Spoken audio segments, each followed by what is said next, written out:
7, 8년 전으로 기억이 됩니다. 오늘 아침 출근해서 비움터층 제 방에 올라갔더니 방 안이 난장판이 되어 있었습니다. 물건들이 방 안에 너저분히 흩어져 있고 모든 서랍이라는 서랍은 다 열려 있었습니다. 도둑이 들었던 것입니다. 경찰이 와서 조사를 하며 내린 결론이 가스밸브를 타고 5층까지 올라와서 도둑질을 했다는 것입니다. 그로 인해서 제 지갑도 잃어버렸고 적지 않는 현금도 잃었습니다. 저는 이 경험을 하고 나서 다시는 도둑을 맞지 않으리라 조치를 취했습니다. 가스밸브를 다시는 타고 올라오지 못하도록 가설 방지 시설을 갖추었고 CCTV를 제 방에 설치했습니다. 저는 동일한 경각심을 여러분에게 주기 위해서 오늘 이 시간 도둑 맞지 말라는 마음으로 여러분에게 말씀을 전할까 합니다. 인생을 살아가면서 우리가 도둑 맞아서는 안 될 너무 소중한 것들이 있는데 그 중에 하나가 감사를 도둑 맞는 일입니다. 성경은 말합니다. 범사에 감사하라. 이는 그리스도 예수 안에서 너희를 향한 하나님의 뜻이니라. 감사로 하나님께 제사를 드려라. 그리하면 그로 인해서 그를 영화롭게 하리라. 여호와께 감사하라. 그는 선하시며 그 인자심이 영원함이로다. 무려 시편에 31번이나 반복하며 그 선하심 앞에 감사라고 말씀을 합니다. 데보라 노빌이라고 하는 분이 쓴 책 가운데 감사의 힘이라는 책이 있는데 2S를 잡아라 하는 말이 나옵니다. 여기서 2S는 happiness와 success, 행복과 성공입니다. 행복과 성공을 어떻게 잡을 수 있는가? 그걸 잡는 비결이 감사라고 말합니다. 우리가 감사할 때 행복할 수 있고 감사할 줄 아는 사람이 성공적인 인생을 산다는 얘기입니다. 그러면서 감사는 우리에게 에너지를 주고 감사는 모든 장애를 극복하게 만들며 감사는 관계의 병을 치유하고 감사는 삶의 질을 개선시킨다고 말합니다. 오늘 성경에 보면 감사를 도둑맞고 불행의 늪에 빠진 한 사람을 우리에게 소개하고 있는데 그는 다름 아닌 이스라엘의 초대왕 사울 임금이었습니다. 도대체 그는 어떻게 하다가 감사를 도둑맞고 불행의 늪에 빠지고 만 걸까요? 3가지 도둑이 있었습니다. 그 첫 번째는 시기심입니다. 오늘 성경에 다윗이 등장합니다. 다윗이 블레셋 장수 골리앗을 죽인 이후에 그는 이스라엘의 군대 장관으로 임명을 받습니다. 온 백성이 이를 합당하게 여겼고 사울의 신하들도 아직 젊은 청년인 다윗이 이스라엘의 장수되는 것을 모두 합당하게 여겼다고 성경은 기록합니다. 하나님께 인정받는 사람은 사람에게도 인정받아야 됨을 성경은 그렇게 증언하고 있는 것입니다. 하나님의 군대 장관이 된 이후에 다윗이 제일 먼저 치루었던 전쟁은 블레셋과의 전쟁이었습니다. 대승을 거두었습니다. 큰 승리를 거두고 돌아오는데 사울 왕이 직접 나가서 이제 다윗을 환영합니다. 그런데 돌아오는 길에 사단이 벌어졌습니다. 여인들의 노래가 사울의 마음을 불쾌하게 만든 것입니다. 그 내용을 오늘 7절에서 9절에 이렇게 기록하고 있습니다. 여인들이 뛰놀며 노래하며 이르되 사울이 죽인 자는 천천히요 다윗은 만만이로다 한지라. 사울이 그 말에 불쾌하여 심히 노하여 이르되 다윗에게는 만만을 돌리고 내게는 천천만 돌리니 그가 더 얻을 것이 나라 말고 무엇이냐 하고 그날 후로 사울이 다윗을 주목하였더라. 여인들이 노래합니다. 다윗이 죽인 자는 사울이 죽인 자는 천천히요 다윗이 죽인 자는 만만이다. 이 노래소리를 듣는 순간 사울이 몹시 불쾌했고 심히 노했습니다. 이해가 됩니까? 안 됩니까? 이해가 됩니다. 내가 사울 입장에 대해도 기분 되게 상했을 것 같습니다. 왕에게 만만을 돌리지 않고 왕에게는 천천을 돌리고 젊은 장수 다윗에게 만만을 돌렸으니 얼마나 기분이 상했겠습니까? 그래서 사울이 생각합니다. 다윗에게 만만을 돌리고 내게는 천천만 돌리니 다윗이 얻을 게 나라 말고 무엇이겠느냐. 그래서 그날부터 다윗을 주목하기 시작했다고 말합니다. 그런데 이 주목했다는 말이 세번역 성경에 보면 시기하고 의심했다로 번역이 됐습니다. 그날부터 사울의 마음속에는 다윗을 향한 무서운 시기심이 발동하기 시작을 한 겁니다. 시기심이 뭡니까? 남이 잘 되는 것, 남이 나보다 인정받는 것, 남이 나보다 앞장서는 것을 인정할 수 없는, 용인할 수 없는 상한 감정입니다. 전문가들은 시기심과 질투심이 같지만 엄격하게 구분하면 차이가 있다고 말합니다. 나타내는 반응에 있어서.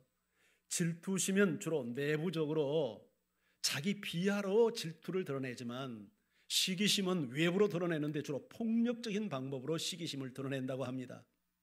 그래서 오늘 성경도 보면 사울이 다윗을 시기하면서 다윗을 죽이려 합니다. 자, 10절 성경을 우리 같이 한번 읽어볼까요? 시작.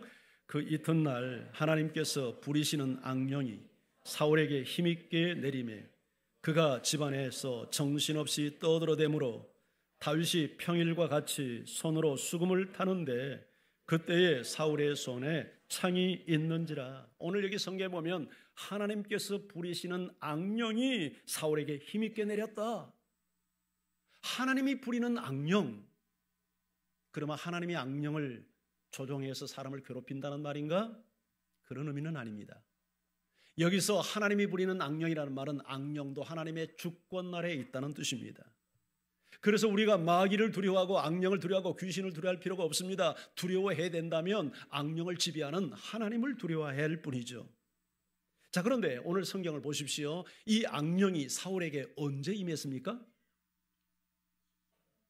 언제요? 그 이튿날이잖아요. 자, 그렇다면 여기서 말하는 그라고 하는 지시대명사, 그는 무엇을 의미할까요? 사울의 마음속에 다윗을 시기한 것을 말합니다. 다윗에게 시기심을 품는 그 이튿날 하나님이 부리는 악령이 다윗에게, 사울에게 힘있게 내렸다는 거예요. 이것은 무엇을 의미합니까? 사람의 마음속에 갖는 시기심이 사탄을 불러들이고 악한 영을 불러들이는 통로가 될 수 있다는 사실을 우리에게 말씀하고 있는 거죠. 성경은 그것을 근거를 이렇게 제시합니다. 에베소서 우리 4장 26절 27절 말씀 같이 한번 읽어볼까요? 시작. 분을 내어도 죄를 짓지 말며 해가 지도록 분을 품지 말고 마귀에게 틈을 주지 말라. 참 우리 하나님은요 놀랍습니다. 사람의 심리와 감정을 너무나도 잘 아셔요. 왜? 우리를 지었기 때문이죠. 분을 내어도 분내지 말라 이렇게 말하지 않고 분을 내는 거 좋다. 분내는 거 내가 허락한다. 하지만 죄를 짓도록 분내지 마라. 이성을 다 상실하고 인사불성이 되어서 그냥 뭐 할지 못할지 이렇게 분내지는 마라. 그리고 또 하나 주는 메시지가 뭡니까? 해가 질 때까지 분을 품지 말라. 그러니까 하루 해를 넘기지 말라는 거예요. 24시간을 넘기지 말라는 거예요. 그 분은 잠시 나서 그대로 빨리 해소해버려야지 그걸 그 분을 계속 품고 살면 안 된다는 거예요. 이유가 뭐 때문이죠? 마귀가 틈을 타기 때문이라는 거예요. 여기 중요한 진리가 들어있어요. 여러분의 마음에 상한 감정을 처리하지 못하고 이것을 질질 끌고 가면 누가 들어옵니까? 마귀가 들어와요. 악한 영이 들어와요. 귀신들이 들어와요. 그래서 지배해버려요. 오늘 이 말씀이 사울에게 그대로 적용된 거예요. 사울이 다윗을 향하여 주목하고 시기하고 의심하고 미워하고 증오하기 시작하니까 그 감정, 나쁜 감정을 처리하지 못하니까 악한 영이 그를 지배해버린 거예요. 오늘 여러분 가운데 혹시 상한 마음을 가지고 그걸 해결하지 못한 분이 계십니까? 인생을 살아가면서 어찌 마음 상할 일이 없겠어요? 어찌 분노가 없고 어찌 화나는 날이 없겠어요? 목사도 분날 때가 있는데요. 우리가 그런 감정이 일어날 수 있지만 그걸 오래 끌면 안 된다는 얘기예요. 그건 한순간에 분노의 감정으로 정리되고 말아야지 그걸 하루 이틀 한 달 두 달 이렇게 끌면 반드시 그 사람은 사탄의 노예가 된다는 거예요. 악령이 그를 지배해버린다는 거예요.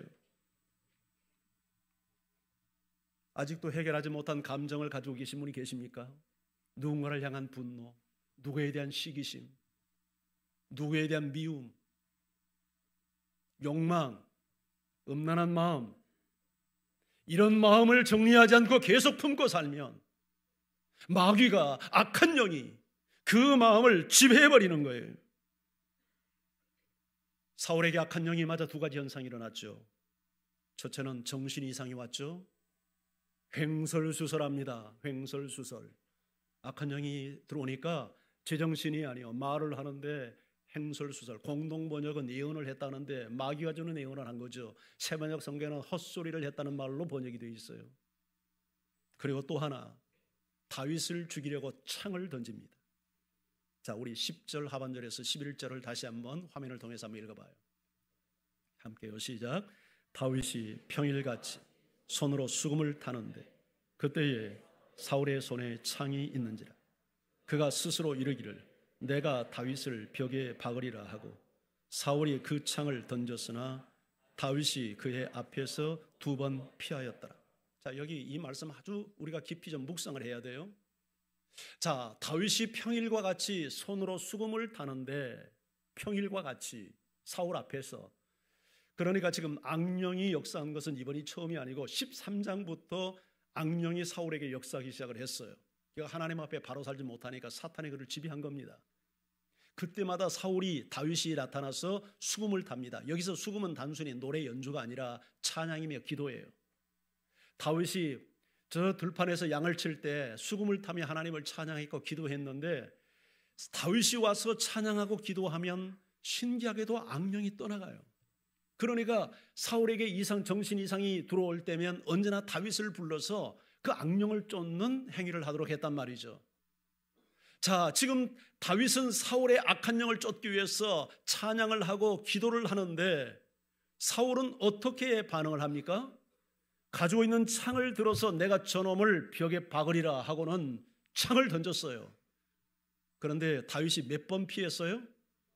그러면 사울이 몇 번 창을 던졌다는 얘기예요? 2번. 이건 우연이 아니에요. 순간적인 이것은 어떤 감정의 표현이 아니에요. 이건 굉장히 계획적이에요. 주도 면밀한 계획 속에서 일어난 거예요. 왕이 호신을 위해서 자기 창 한 자루를 가지고 있을 수 있어요. 근데 창이 2자루예요. 이것은 내가 반드시 다윗 저놈을 내가 죽여버리리라. 언제 이런 마음이 들어왔어요? 악령이 그를 지배하니까, 악한 영이 그 마음을 지배하니까 횡설수설하고 정신 나간 말을 하고 다윗을 죽이기 위해서 창을 의도적으로 던지는 거예요. 여기서 우리는 다윗과 사울의 행동을 봅니다. 성령의 지배를 받은 다윗의 행동과 악령의 지배를 받은 사울이 어떻게 반응하고 행동하는가를 볼 수 있잖아요. 성령의 사람 다윗은 사람을 치유하고 회복시키고 살리는 행위를 합니다. 그런데 악령의 지배를 받고 있는 다윗, 이 사울은 오히려 다윗을 죽이려 하고 파괴시키고 공격하려 드는 거예요. 이것이 성령의 사람과 악령의 지배를 받는 사람의 차이점이에요. 여러분은 어떤 유형의 사람입니까? 여러분은 사람을 치유하고 회복시키고 살리는 일을 하는 성령의 사람입니까? 아니면 사람을 공격하고 파괴시키고 죽이려 드는 악한 영의 지배를 받고 행동하는 사람입니까? 우리는 이 2사람 앞에서 하나님의 음성을 들어야 될 줄 믿습니다. 사울의 마음속에 일어나는 시기심, 그게 감사를 도둑질 당하게 만들었고 나아가 사람까지 죽이게 하는 악한 영의 지배를 받는 이런 사태로까지 확전이 됩니다. 2번째, 사울 왕이 감사를 도둑맞은 2번째 도둑은 망각이었습니다. 사울에게는 다윗과는 도무지 비교가 되지 않는 엄청난 것을 이미 받았죠. 한 나라의 왕입니다. 왕정시대의 왕은 국가가 자기의 것입니다. 왕의 말 한마디에 모든 신하와 모든 장수들이 수족처럼 움직입니다. 이렇게 엄청난 권력과 여러분 많은 이 권위를 소유하고 있으면서도 다윗이 갖고 있는 그 작은 명예, 그걸 용납하지 못해서 다윗을 죽이려고 드는 것입니다.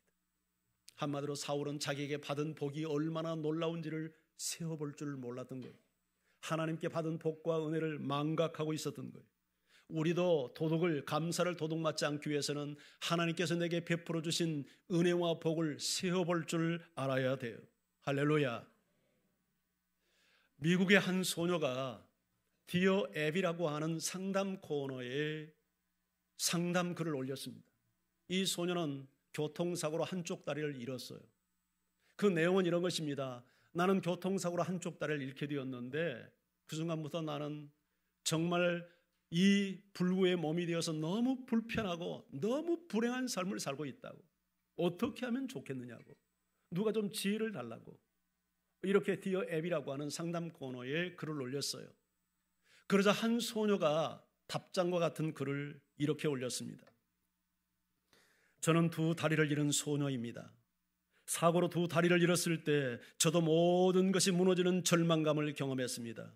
그러나 다행히 나는 부모님의 사랑과 하나님을 신뢰하는 신앙 안에서 잃어버린 두 다리보다 남아있는 것에 더 집중할 수 있었습니다.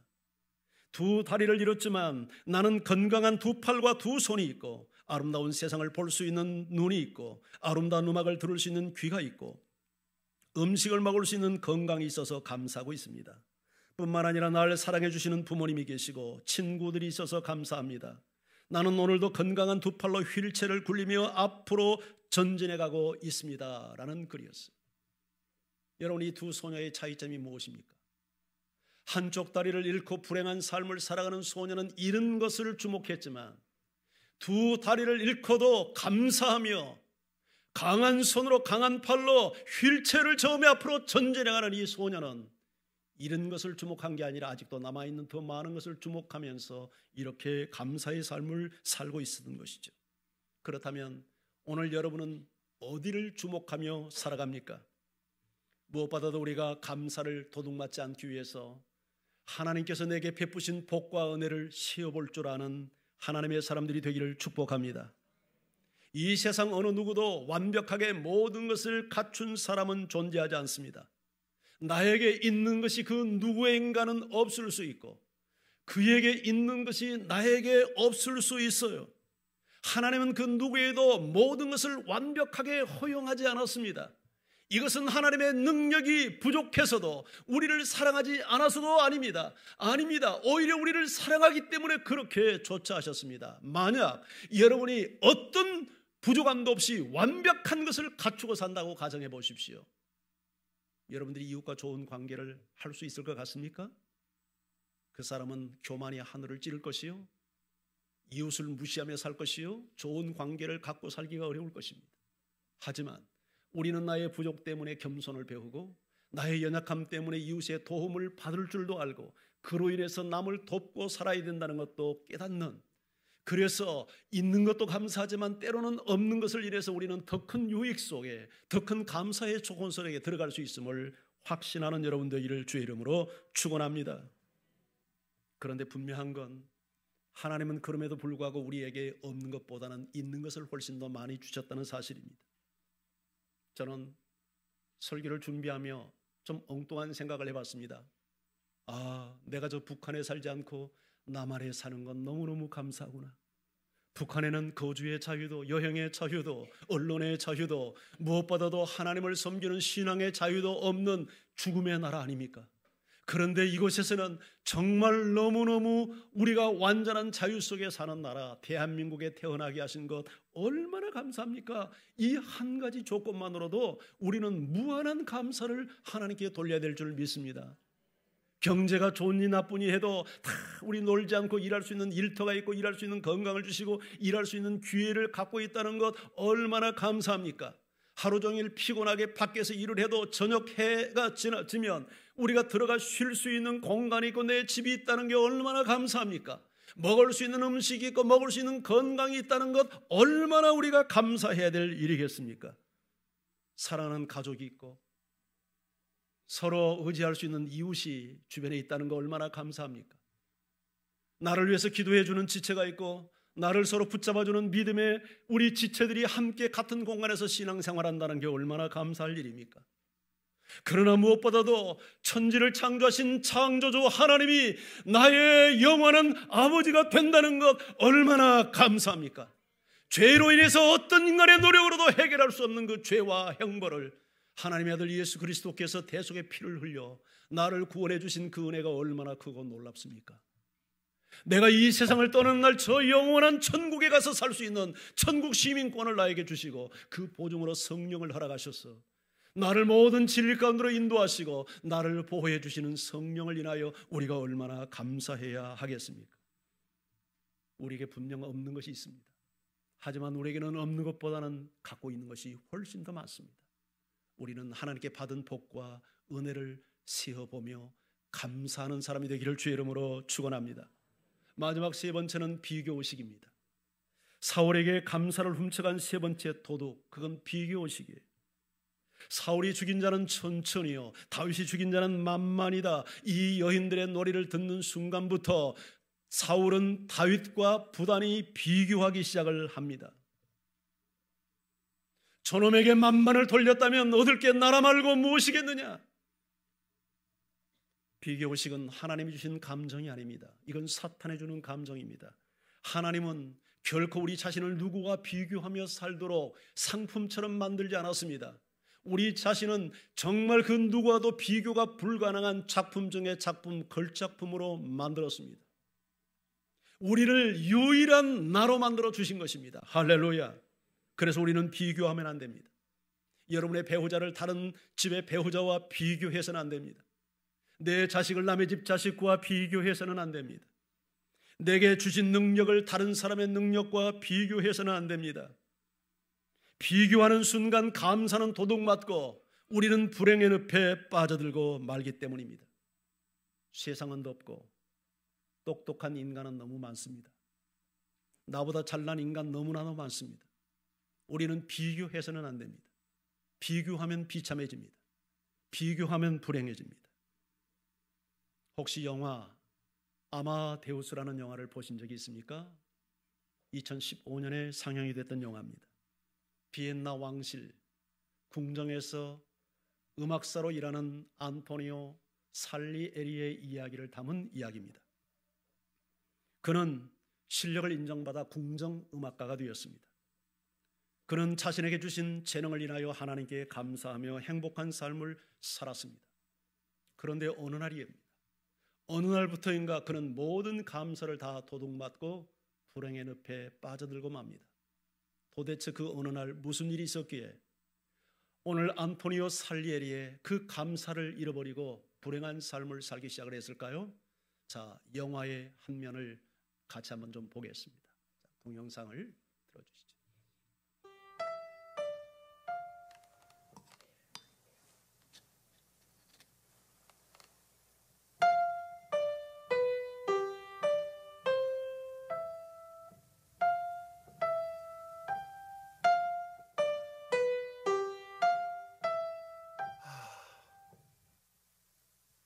Grazie, signore.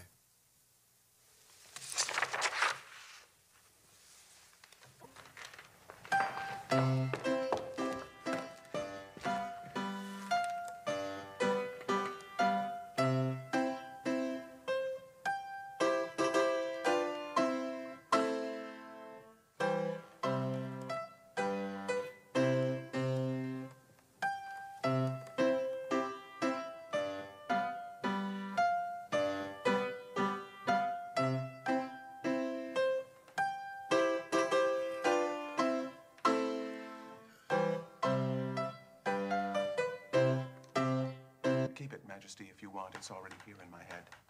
What? On one hearing only? I think so, sire. Yes. Show us.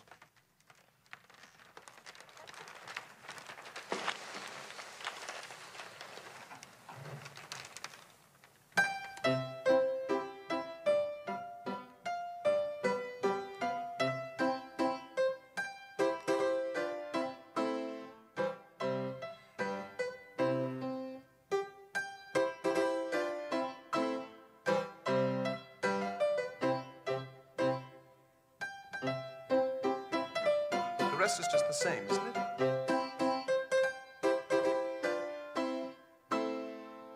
It doesn't really work, does it? Did you try? Shouldn't it be a bit more? Or this? This? Yes. Better? What do you think?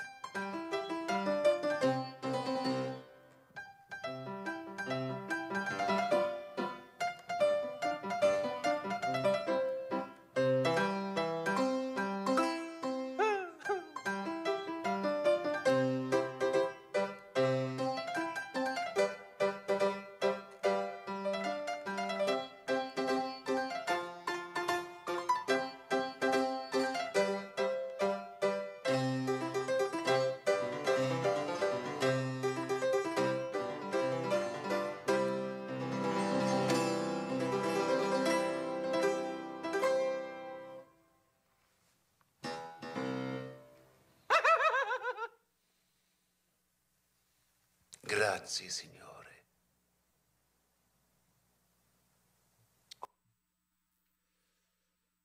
저 영화의 장면 물론 편집된 영상입니다. 저 영화는 제대로 된 게 아니라 편집을 했는데 그 여러분이 봤던 첫 장면이 무슨 장면이냐면 살리에리가 요제프 황제를 위해서 작곡을 하고 있었습니다.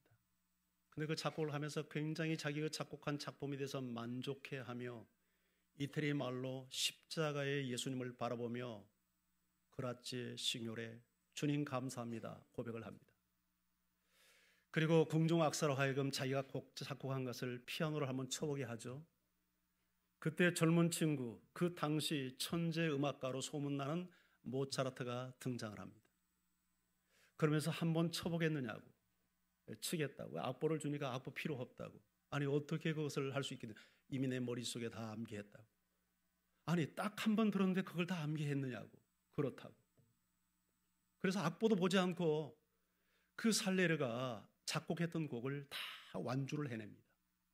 더 놀라운 사실은 편곡까지 합니다. 그런데 그 편곡한 곡이 살레르가 작곡한 것보다 더 아름다운 거예요. 그걸 거기에서 음악을 듣고 있는 모든 사람이 함께 인정하고 공감합니다. 살레르도 그것을 인정하지 않을 수 없었습니다. 이 모차르트의 천재적인 음악성을 보면서 모멸감과 함께 질투심 그리고 열등감을 느낍니다.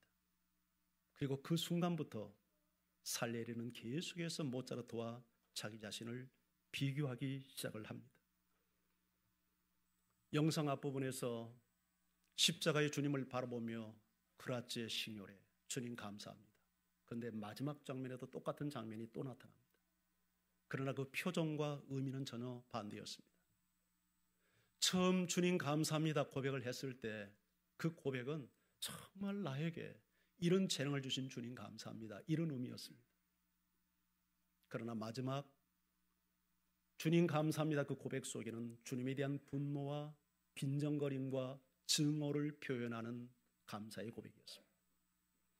우리 영상에나 나타나지 않지만 영화의 마지막 부분에 보면 안토니오 살리에리가 십자가를 떼어가지고 불구덩이 속에 집어 던져버립니다. 그리고 이렇게 고백을 합니다. 나에게 재능을 알아볼 수 있는 눈은 주시고 모차르트와 같은 재능을 주지 않는 당신을 증오합니다. 비교의식이라는 게 그렇게 무서운 것입니다. 그러면 정말 살리에리는 그런 재능이 없었는가? 물론 모차르트와 같은 천재적인 재능은 아니었지만 그도 탁월한 음악가였습니다. 그래서 그 당대 최고의 자리에 오를 수 있는 궁정 그가 악장이 된 것입니다. 그리고 그를 통해서 수많은 음악가들이 배출되었습니다. 모두가 그를 존경하고 그의 탁월한 실력을 인정했습니다. 그런데 비교의식이 그의 모든 감사도 행복도 모든 것을 다 절단내버리고 불행의 늪에 빠져들게 만듭니다. 심지어 주님까지 증오하게 만들고 결국 그는 자살까지 시도합니다. 혹 여러분 나 자신을 누군가와 부단히 비교하면서 불행의 늪에 빠져들고 있지는 않습니까? 저 사람은 저렇게 큰 집에 사는데 나는 뭐라? 저 사람은 저렇게 좋은 차를 타고 다니는데 나는 뭐지? 저 사람의 배우자는 저렇게 능력이 있는데 우리 집 배우자는 왜 이 모양이야? 내 자녀를 다른 집 자녀와 비교하고 내 환경을 다른 사람과 비교하면서 감사를 도둑맞고 여러분 불행의 늪에 빠져들고 있지는 않습니까? 만약 그렇다면 이 자리에서 비교의식을 멈출 수 있기를 바랍니다. 그렇지 않으면 여러분은 비참해지고 불행해질 수밖에 없기 때문입니다. 역사학자들은 이 안토니오 살리에리, 저 아마데우스 그 영화에서 좀 뭔가 이 살리에리에 대해서 좀 왜곡됐다 이렇게 평가를 하기도 합니다. 하지만 저 영화는 우리에게 분명한 메시지를 던집니다. 이 질투심, 이 비교의식이 결국 한 사람의 생애 속에 최고의 음악적 실력을 가졌지만 그를 완전 망가뜨리고 불행하고 신까지 저주하게 만드는 그 무서운 독소가 바로 이 비교의식이라는 것을 우리에게 가르치고 있습니다. 사울에게 있어서 그 감사를 도둑질했던 시의 도둑놈 뭡니까? 시기심. 두 번째 망각. 세 번째는 비교의식. 시기심이 우리 마음속에 들어오면 여러분 감사를 도둑맞게 됩니다. 망각을 하지 않으려면 하나님이 주신 은혜와 복을 세어볼 줄 알아야 돼요. 얼마나 많은 것들을 하나님께서 나에게 주셨는지. 그리고 비교 시기 찾아올 때 예수 그리스도의 이름으로 대적할 수 있기를 바랍니다. 성경은 말합니다. 범사에 하나님께 감사하라. 하나님이 주신 복을 세어보아라. 하나님의 선하심과 그 인자하심이 영원하나니 그 하나님께 감사하라. 우리가 감사함으로 그 문에 들어가며 찬송함으로 그 궁정에 들어가 하나님께 감사하라. 이와 같은 삶이 여러분의 삶이 되시기를 주의 이름으로 축원합니다.